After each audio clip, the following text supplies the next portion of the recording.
მიმდინარე მშენებლობის ფარგლებში და ზოგადად ჩვენს კომპანიაში დიდი ყურადღება ექცევა ხარისხის კონტროლს.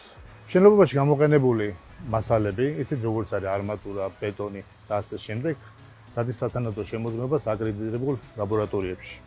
არმატურის შემთხვევაში მოწმდება მისი მდგრადობა ღუნვაზე და გაჯიმვაზე.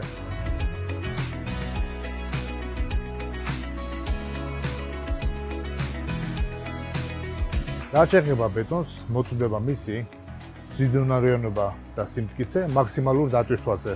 ბეტონის ჩასმიდან 28 თვის შემდეგ შესაბამისად სტანდარტებისა და სპეციფიკაციების.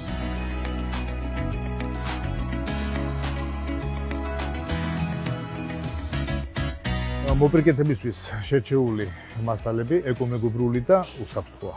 რაც შეეხება მშენებლობის პროცესს, მას უწევდა პროფესიონალებით დაკომპლექტებული ინჟინერებისა და ხელოსნების გუნდი. მშენებლობის პროცესში ხდება ყველა იმ ტექნოლოგიური სიახლეების ათვალისწინება, რაც მსოფლიოს მოწინავე ქვეყნებში არის ადაპტირებული.